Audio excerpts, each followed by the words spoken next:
Hello, all of you wonderful people out there in broadcast land. Welcome to another riveting episode of Black and White Reviews. My name is Chuck. My name is Will. And Lee is not with us tonight. He is asleep. Lee is He's out. He's out like a he is not happy today. He's not a good man right now. He is not good doing right good. now. He's okay. He's healthy. Everything is fine. Everybody's safe. But he has had a rough go. So he's taking the night off. Today we are talking about the 2023 Netflix original directed by Zacksnyder, Part 1 movie called Rebel Moon, A Child of Fire. Now, this is part 1 of 2. Part 2 comes out in April. Before we get into it, what were your thoughts on this gem? All right. All right. Rebel Moon. So yeah, you Rebel weren't here Moon. last week when Chuck and I did Rebel Moon, and I mean, Yeah, I was dead tired. yeah, I know you were. Yeah, I was. We made that super announcement that you were alive and you were safe and you were healthy, but you were not in a good space. So that was that.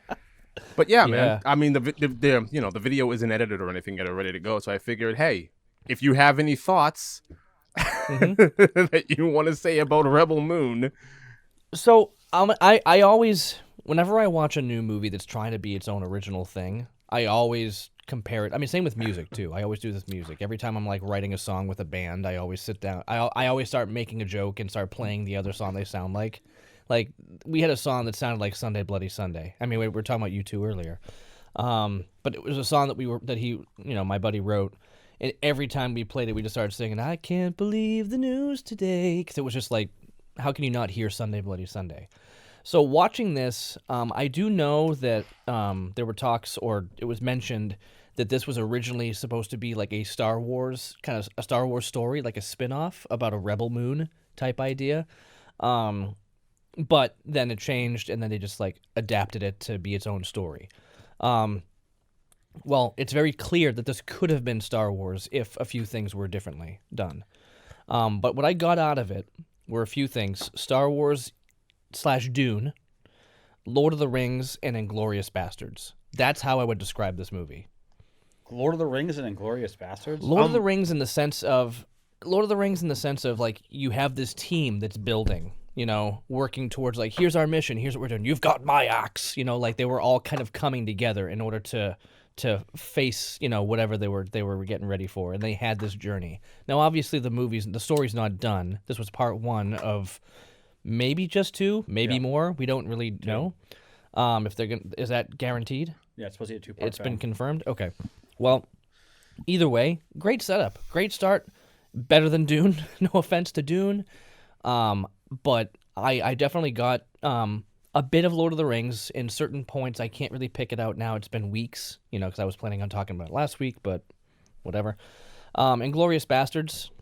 I mean, come on. The head guy there, he was very much like Christoph Waltz. Thing? Yeah, it was very Nazi-like. The way he's going around, the way that he's having that conversation with the dude, hey, come with me, let's talk. And then you start to see a little bit more about how ruthless the dude is. Dune, very much, again, where you start seeing like weird like alien tentacles sucking on the dude's chest and stuff like that. Like, okay, it's very Dune-ish, very sci-fi, like out there, different than what you would see in Star Wars. So that's where you get that element. I mean, honestly, okay, there's a Neo-ness to it. Oh yeah, later on when he's brought back to life, and then they they matrixed him. Yeah, that was straight up Neo. Absolutely. Yes, when you said the tubes and everything coming out of him, I was like, this is Well, that was later on. No, I'm talking about the first time we saw him and he had those like suck marks on him, and it was just like tentacles from an alien. And then later on, later on it was absolutely the Matrix. Okay. Like, I know that all of us when we watched that were like, "This is the Matrix." Like, what's going on here? Did you like the movie? Did I like the movie? At first I'm kind of like, ugh. It was draggy. Like I watched the first like 10 minutes and I'm just like not really getting into it yet. I'm like, okay, like show me more. And then like the next 3-4 days later, I watched more of it, and then I started kind of getting into like, okay, where are they going? What are they doing here? And I'd say by the end, I'm like, I really liked where they went with it. I actually did enjoy it. I like that I mean, obviously, we're past spoiler free. So Uh, I'm surprised this is I'm surprised this is a Zack Snyder film. It doesn't feel like a Snyder film. it doesn't. It does not feel like a Snyder film at all. It feels like, you know, a regular schmegula movie. Right. What's impressive to me at first note, the budget was $166 million, which is still a lot better. Still a lot better than a lot of things that Marvel did with $300 million or $400+ million. And for a movie like this to look as good as it did, I think the movie looked fantastic. Yeah. Oh man. So It's got a lot of problems though. it's got a lot of problems. This movie, they tried to cram like 5 movies into one, Yes. where every faction this woman, Sophia, goes to see should have been its own story. You know what I mean? Like she goes, like she puts together. It should have been a lot longer than each of them took. Yes, like you put together the ragtag group, and it's like each member of the group gets like 5 minutes of screen time, 5 minutes of backstory, 5 minutes of a little action thing here and there, and Bob's your uncle, we're off to the races, and it's like, whoa, who is this character? Why do I care? Right. Marvel has ruined us. Because it's like, now I expect this elaborate backstory for every character, but I know that kind of storytelling, aesthetic isn't sustainable at all. But at the same time, it's like you can spend a little more time with all of these characters that you're introducing instead of just rapid fire. The movie's 2.5 hours long. It doesn't feel like 2.5 hours. It feels like an hour and a half. But that's because you're introducing all of these characters and just like, here we go. And it's like, okay, well, now what? Well, now we're going to go take down the bad guy. Okay. And then they take down the bad guy and then that's it. But they don't. So it's like, what? Okay. Right. And when they take down the bad guy, you don't expect that it's happening in that moment. You're like, oh, this is the end? Not this is the end of the movie? I was watching it and I was like, this is the end of the movie? What are you talking? Like, huh? There was no build up to the climax of this movie at all. It came out of nowhere. And that was the thing too, is when I suggested this film, I was like, it's my first watch through, I was like, it's fun. It's fun. And that's about it. It's fun. That's about it. Yeah, you're right. That's about it. Yeah. That's all it's got. This right here, I would put, like, if you took Zack Snyder's stuff and you put it like on a scale, this is gonna, like, on a scale of 1 to 10, this is gonna read like a 3.5 to a 4 for me out of all of his stuff that the only thing that it really has going for you, like you said, is the visual effects. Visually, this movie is fantastic. And it has a couple of good actors in it. Outside of that, the guy that they use for the bad guy, what's his name? Let me look it up here. Ed Skrein? Ed Skrein? Skrein, yeah. I can't stand him as the bad guy in this film. Neither can I. He's not good at all. He was trying to be like menacing, and he wasn't just trying to be menacing. He was trying to be Nazi-esque menacing, and it doesn't work. It doesn't work at all. Very Hitler-esque. Very Hitler-esque. Yeah, very Hitler-esque, and it doesn't work at all. What I want to know, we'll get into it more later. I can't even say it right now, but yeah, he's just it. I feel like when you look at the guy's build, this guy's build, he doesn't look like he should be able to fight his way out of a paper bag. But yet he's commanding this grand army, and it doesn't fit at all. And his eyes are always like, it's like, open them. Open your eyes, buddy. Yeah. Open your eyes. That's one problem that I have. Another, okay, so, and again, this gets a little spoilery, and I'm going to say this right now. The lead character, this Kara, Kara, whatever her name is, the lead female in this role, every fight scene she was in this movie had to be in slow motion, and I don't understand why. Like every time she did something, she shoots a gun, slow motion. She swings a blade, slow motion. She does a fancy flip, it's in slow motion. She dances around a pole at the end of this movie, slow motion. Like, for what reason? I don't need to keep seeing this over and over again. I get it. She can fire a weapon. She's competent in combat. She can do acrobats and flips and everything else. I understand this character. Not everything has to be in slow motion. There's zero reason why the final fight scene in this movie had to be like half sped up, half slow motion, half regular speed, and it completely took me out of it. I hate this character. I could not stand her by the end of this movie. Why she's the one who goes around and puts everybody together and they all just follow her is ridiculous to me. And then you find out, like, that story's not built. Not at all. Not at all. She's doing nothing, and then she's like, I got to assemble an army, and then she assembles her army built on nothing, and then you find out at the end, oh, she's somebody important. Maybe put the part where she's somebody important at the beginning of this movie and give every character a reason to follow her because she's super important. No, let's save it for the end. Let's save it for the reveal. It was so stupid. It was so stupid. Yeah. So, yeah. So, I will say I'll have to watch part 2 because I do want to see. Yes, I want to see how this ends. Yes, absolutely, absolutely. I don't. Charlie Hunnam, who is like, he plays the blonde, like the love interest for a little bit in the film. Yep. He plays on. His accent was weird in this film. Yep. I don't understand his accent. Neither do I. There's 2 movies that I thought he did decent in. Like, there was a movie called King Arthur, Legend of the Sword, which was like an old medieval film, which he did pretty good in. Mm-hmm. He was Arthur. And then Pacific Rim. Okay.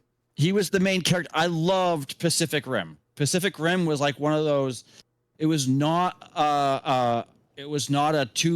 it didn't go into the theaters. It was like a TV movie. It was amazing. Have you ever seen Pacific Rim? Once. It was all right. It was okay for what it was. I loved it. It's in the same genre of like it's like Transformers meets like Godzilla, but you control the robots. It's like the ultimate Power Ranger Megazord type thing. But I'm mostly this movie. It was like, even the twist that happens with him was like, it wasn't really twisty. No, not really. It was like, not really. It's like you could start as soon as questions were throwing around. It's like, this is what's going to happen, Pretty and much. then that's what happened. You're like, everything was telegraphed. I didn't like that. I mostly know him from Sons of Anarchy, which it's an okay show for what it was for what FX was trying to do at the time. It was an okay show. The show fell off a cliff. I'll say that. Like the first few seasons were fantastic, and then all of a sudden it nosedived out of nowhere for a lot of behind the scenes reasons, but I'm not going to get into that. And even on that show, Charlie Hunnam was the odd one out because Charlie Hunnam was the pretty boy on the show, and it kind of took you out of it a little bit. Like it was to the point where it was unbelievable at times. But yeah, I agree with you. As soon as this character was introduced in this movie, and I'm like, oh, he's gonna be the guy to do the thing. Right. And here's the thing: is right now he's not a like a Class A actor. Nor should he be. I think if he was put in the right film, given the right opportunity, he could do well. Yeah. Yeah. You know, with the films that he has right now, no. With his resume right now, he should not be. But if he was put into the right film, he has the potential of getting really, really big. He would do good as the bad boy in a romance movie. See, I would put him like he would do good in. I think that's where he fits. I think what's his name? He fits as the bad boy or the other guy in a romance movie that the girl got to wake up and realize he's no good. That's where he belongs. I don't think that. Yeah, I at don't think that at all. 100%. That's what he does. That's Okay, who he is. I would think that. What is? Why am I blanking on his name? Who that? What?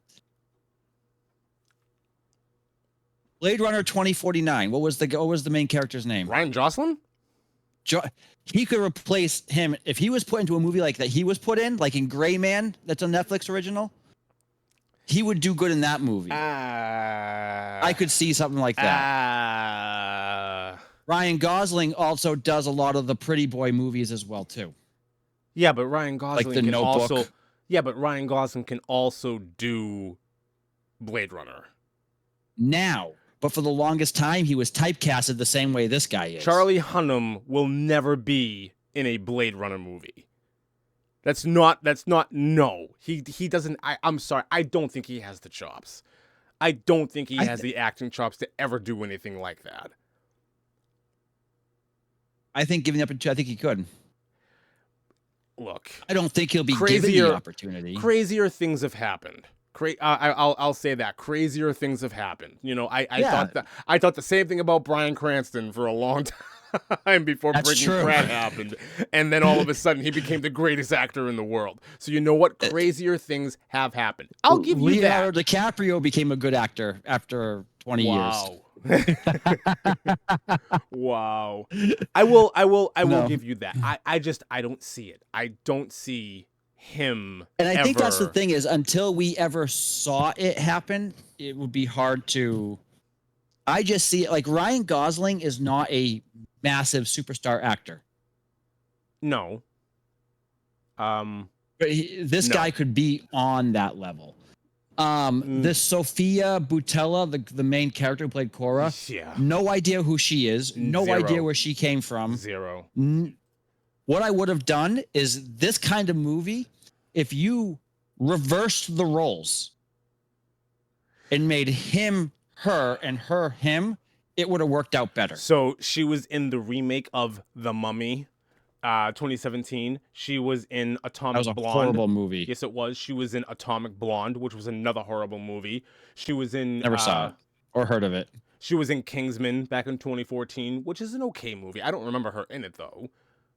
So, I haven't watched any of those movies. You don't need to. I heard they're not, like, the best. They're not. They're not. They're really not. They're really, really not. I don't know. So... yeah,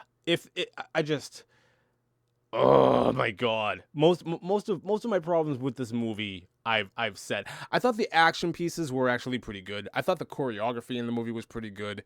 I didn't really have any problem there. But then again, you know, with a lot of action movies, it's really hard to mess that up when you're doing action sequences. So I'm not surprised by that, especially when you take. Well, there is one way to mess it up. Too many slow motion. Well. In her case, yes. Everybody else, when the fighting is going, I will say this: the scenery, the way that the movie ended, was really, really cool. It was the ship blowing up and everything. It was a bit. Yeah, it was a bit. You know, Revenge of the Sith. Like it was a bit. This movie is compared to heavily, Star Wars all over the place. Yeah, especially when you have this one character in her who's running around with, you know, legit dueling lightsabers. Come on, what else are you supposed to think? I thought all that was perfectly fine. I really don't have a whole lot of problems with the Star Wars references all over the place in this either.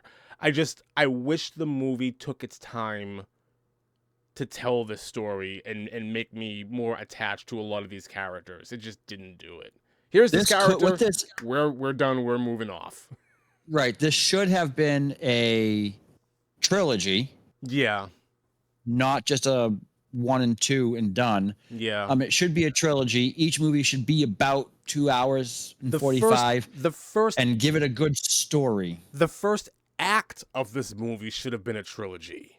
Like that's what it like this should be like a multi-part series. I have a nagging suspicion that this might have been like, you know, on the cutting room floor for like a TV show. Like a mini-series. You know, oh, exactly. A mini-series that like Netflix would have done. Like in each episode you meet a new character and you move along. Like I could see that happening, and for whatever reason can't This should happen have been that like way. a Let's Band make of it a Brothers movie. type deal.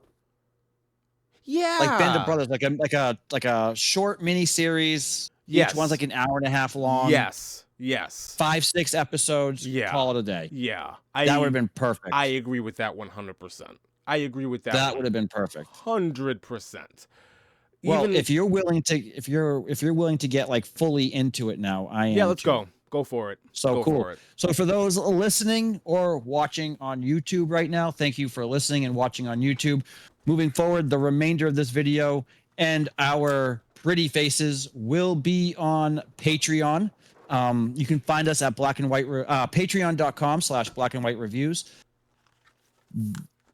The audio will still be free on podcast as always. You can also find us on Instagram at Black and White Reviews 1866, and you can find us on Facebook at Black and White Reviews. So before we get into the rest of it, you were saying something. I want to let you finish saying what you were saying. Oh no, I'm completely moved on from that, and I want to move into something else now. So